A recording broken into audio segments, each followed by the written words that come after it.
Hey, this is Matt once again. We're about to have videos. Another paid request. This time from JCVD Fan for Life.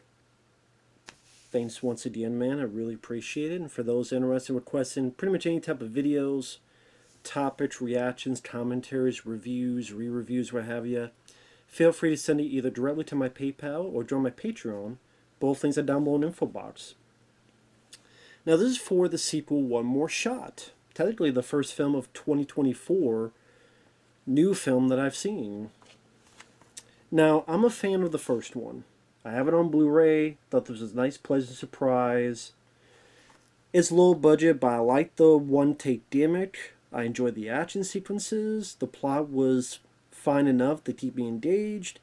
Thought I went at a good pace. Quite enjoyed it. Probably one of my favorite Scott Adkins films.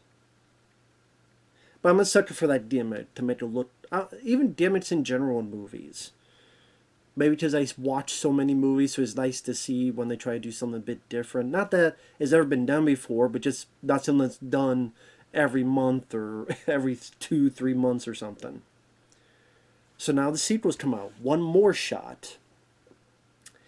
Now, overall, I would say I did like the film. It's not as good as the first one, in my opinion. I think there's a bit of a disappointment, sadly. I did like it. I think in a weird way, my opinion of it would have to determine on if there is a third movie. Because it does set itself up for a third film. Now, if a third film is never made, then this film is going to go a bit lesser down in rating. If it is and it succeeds, then maybe it'll go a bit up. But pretty much the gist of the plot, it does take place after the first movie, where Scott Adkins is taking care of this prisoner. This wave and wave of insurgents are trying to get this prisoner, kill him, because he knows too much information, and etc., etc. By the end of it, he's accomplished his goal. He's got the prisoner. They get on the helicopter. Ryan Philippe watches them fly away. And yeah, you say that's a cliffhanger, but at the same time, you get the idea they're going to take care of business and things are going to be fine, and you could think that. And if it was just one movie, okay. This does take place after the first film, where first we're with Tom Berenger, which I'm a fan of Tom Berenger from Sniper, The Substitute, many other movies, Platoon. He's with a group that are waiting for this prisoner to come in because the prisoner knows the location of this bomb, this dirty bomb that's going to hit the U.S. This was brought up in the first one shot. They follow through on that story. So they have this airport terminal. They've emptied it out. So they have free roam of the airport terminal. About 10 minutes in, Scott just comes in with the prisoner. He's kind of told, okay, he's our problem now. You go home. And I like Scott Adkins. I like him as an action star. I like him as a lead. I think he does a capable job as an actor. He's very good physically. And we get to know a little bit more about the main character, at least to the fact that he does have a girlfriend, and we see him talking on the phone with her for a little bit. Until he knows that something's up. And then it gets to be a bit of Die Hard 2, which is not a bad thing. Now, it's not nearly as good as Die Hard 2, because Die Hard 2 is an underrated sequel. But I like that it takes place in an airport. I thought that was a cool location. There is a catch-22 with it, which I'll get to that in a few minutes. It's kind of a... It's good and it's bad. I'll get to that in a minute. And then the rest of the movie is Scott Adkins protecting the prisoner and the prisoner's wife, who's pregnant. And Scott protecting those two against bad guys as they're going around this airport. Now, again, I do like the film. I like the one-shot gimmick. I think it's cool. Of course, there's always going to be tricks where they go past something and you have to edit, and you can maybe catch them here and there. But I like the aesthetic. I try to make it look like it's one big long thing. and I think that's a hard thing to do on a low budget. Very commendable. Would take a lot of work. I don't think there's as much CG in this one compared with the first. Because the first, there's a couple of those CG moments. I saw less in this. Maybe that's just me. I did see less in this. I did see a little bit more fighting. Does I ever see the first one is a bit more explosions, a bit more shooting? They're shooting in this, but there's a little bit more fisticuffs, some grappling. If you think it's going to be Ninja Shadow of a Tear or his character Boyka from the Undisputed sequels, you're not getting those level of fights because I think it's a lot tougher to try to do that during one take. Like you do all this, then you do one take. So, but still some nice looking shots. I know JCVD. He said the film was a lot more shaky cam than the first. I thought it was the same. Probably when there's a bit where Scott Adkins gets the prisoner and they're in this car. It's a bit too wobbly in that whole thing, but I thought the cam work felt the same. It's a lot of handheld following our lead characters. So I thought it was the same. The bad guys are mercenaries. You do have Michael Jai White. That's sadly one of the detriments. He's underused. He's fairly underused, and that's a shame. You don't get to see him a whole lot. And granted, because of the gimmick, it's kind of hard because if you're with the good guy the whole time and it's supposed to be in one take, we can't just randomly cut to the bad guy doing stuff. So that's why I can understand that front. So I guess it doesn't bother me as much as it should, but I'm just saying if you're expecting a whole lot of Michael Jai White, you're not going to get that. But again, it's tough to do that. Maybe I think one thing they could have done with that is maybe he gets the walkie-talkie and they talk back and forth. And even if you don't see Michael Jai White, we could hear Michael Jai White. And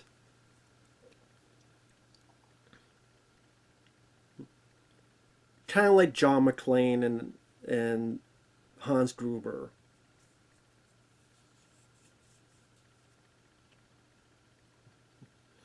And the first Die Hard. Kind of that bit, where they're not on screen together, but they still have this little rapport back and forth throughout the walkie-talkies and stuff.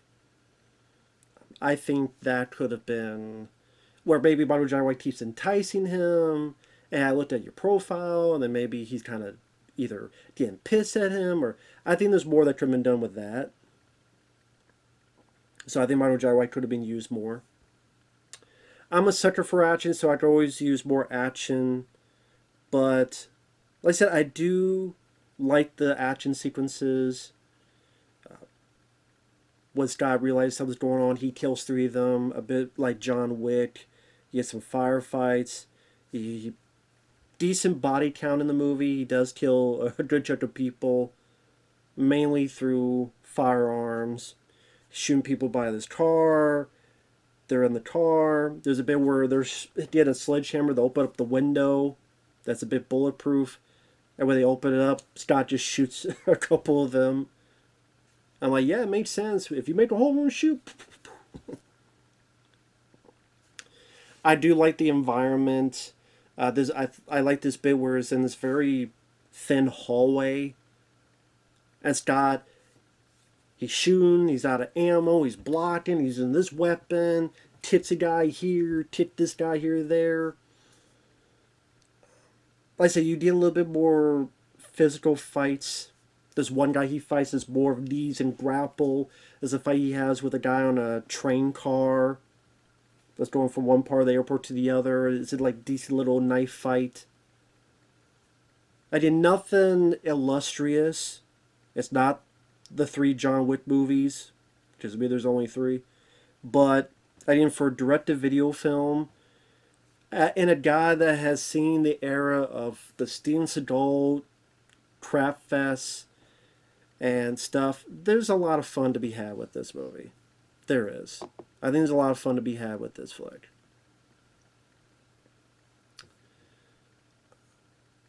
with that said,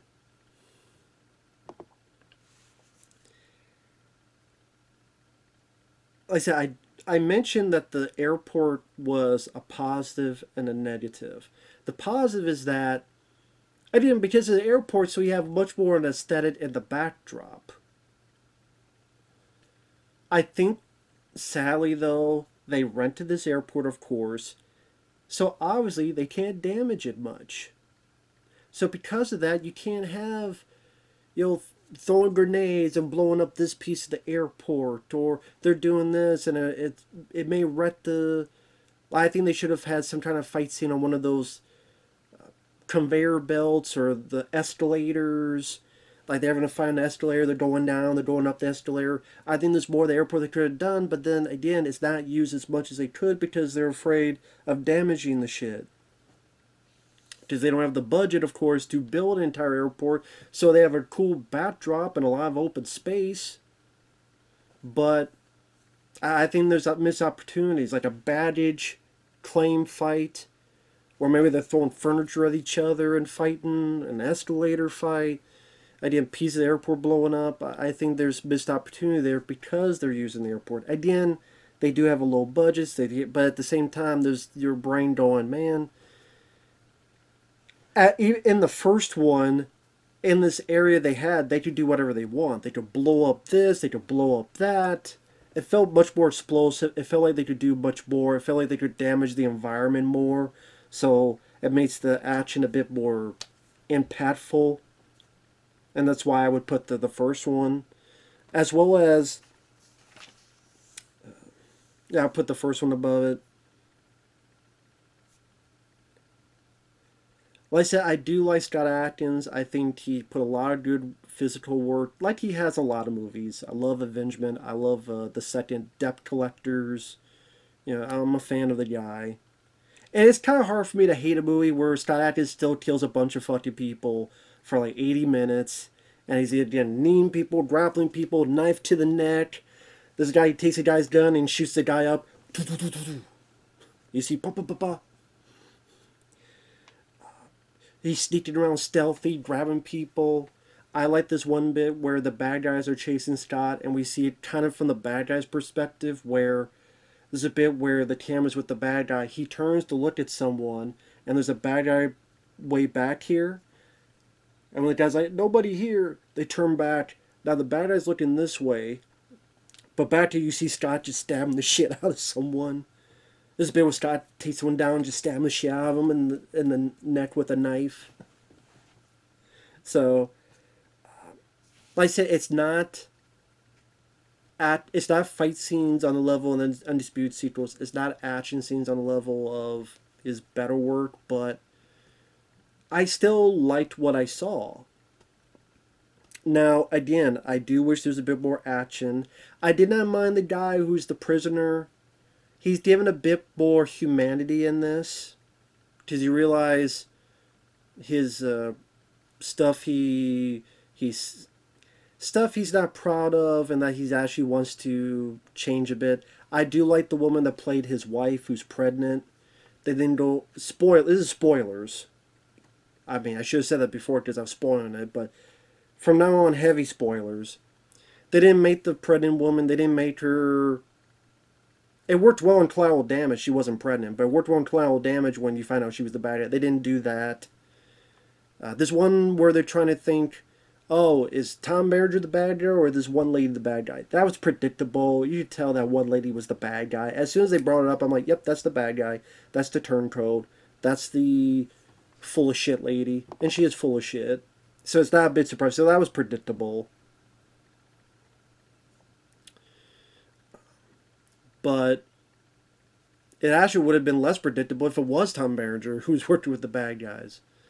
But I like the pregnant lady who's the wife of the prisoner. In the prisoner, there are moments of humanity he has that I didn't mind. Like I said, the look of the film, the cinematography, I thought was fairly solid. I did for this kind of movie.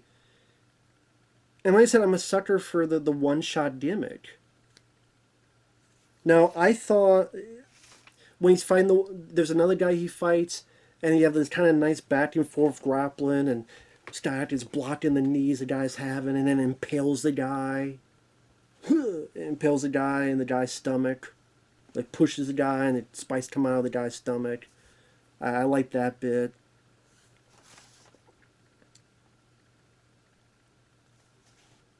I would say, other than I wish there was a bit more action. I wish there was more Model Jai White. But again, I'm an action junkie, so like most movies, I always want more action. The disappointing thing is the ending. I think that's what really kind of soured a bit of the movie. Because super spoilers is how it ends. He gets in a fight with Model Jai White. Now, it's a decent little fight. But when you think of, I like the fight they have in Accident Man, and of course Undisputed 2.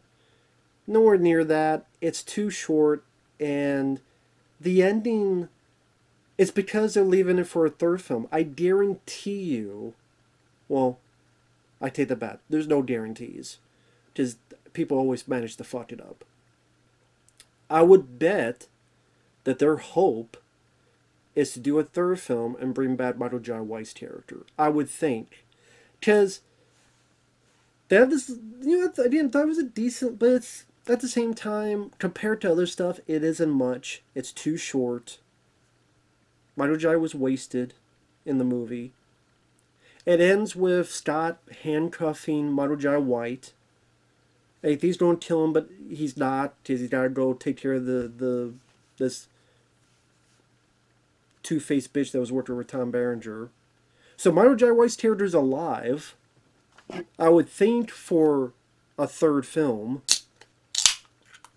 And then, like, the two-faced bitch that you want, like, the two people you want to see get their comeuppance the most. Michael Jai White and the two-faced bitch. They don't get their comeuppance. Now, Scott just finds the bomb, and the other good guys get there, and they arrest the bitch. But she's smiling, going, we got everyone right where we want them. You think it was just the bomb? So, like, they got the bomb, but they just like, we got everyone, you think it was just about the bomb? We got everyone right where they want them. So, I don't know what that means. Scott just kind of sits down, and he's got, he's tired. He, in a way, accomplishes his mission, but at the same time, there's this cliffhanger element of what did that girl mean, and why was she smiling, and what's going to happen next. The other good guy's like, hey, we got the girl, you're fine, we'll get you an ambulance. But then you're kind of left hanging, and a lot more so than you were in the first movie. So, again, I don't like... This didn't feel as much of a cliffhanger ending. You could say it is, but they fly off, you assume everything will be fine, okay. This feels a bit more of a cliffhanger. So, I'm not a big fan of that.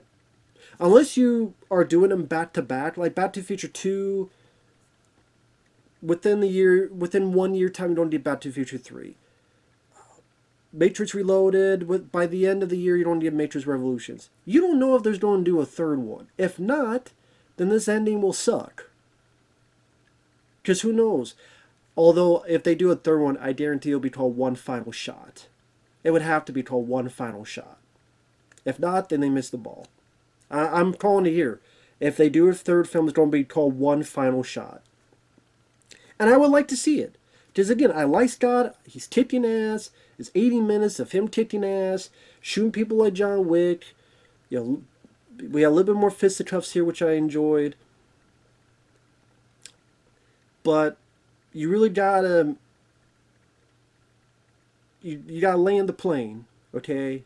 Don't be like the bad guy in Die Hard 2. We got you and the plane fucking explodes. You gotta land the plane. You gotta land it safe and sound. You really gotta stick to the landing of it to make this trilogy work.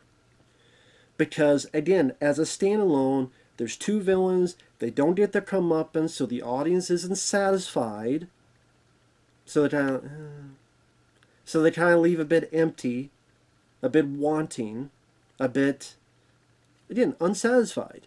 The people you want to see their comeuppance, they don't get their comeuppance. So because of that, because you don't have a big bona fide Jai White Scott Adkins fight, it is too short, and that's disappointing. Because the airport was rented, so you can't blow up a bunch of shit. So I think more of the airport crew have been utilized. Like I say, it's cool to look at. It's a nice backdrop. At the same time, they obviously didn't have the budget to let's build some shit and blow some shit up. That does hurt the film, and it makes it a step down from the first. But I do not think this is a bad movie. Not at all. I still liked it. I would still pick it up on Blu-ray. Not brand new. I could wait till it's a used copy and I'll find it on eBay or something. But I'd pick it up. I'd watch it again. So that's the thing. If you're lukewarm on the first one, I don't know if you like the second one. If you're a big fan of the first one like I am, you may like the second one but be a little bit disappointed. Like I said, I think the ending hurt it. They should not have gone with the cliffhanger ending. Scotch, I mean, don't do... Then, for filmmakers, don't do this shit. I'm tired of filmmakers doing that with... Because you don't know if there'll be a third one. If this doesn't rent well, if it didn't sell well, if it did zero fucking business, and there's no third film, well, tough shit. So, that's the disappointing thing. I don't know why the director did that. The writer, I don't know why. So, like I said, I did overall like it.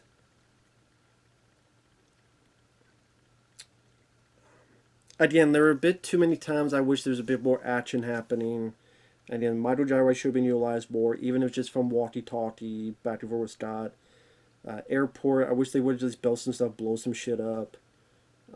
And I did the ending. So those four things bring it down a star or so from the first one. But overall, like I said, I still liked it. It's a lesser sequel, but still some entertainment to be had from it. At least from me. But if people say they're disappointed with it, I can't argue that. I perfectly understand. So with that said, thanks for watching. Take care, and we'll see you guys later. Bye-bye.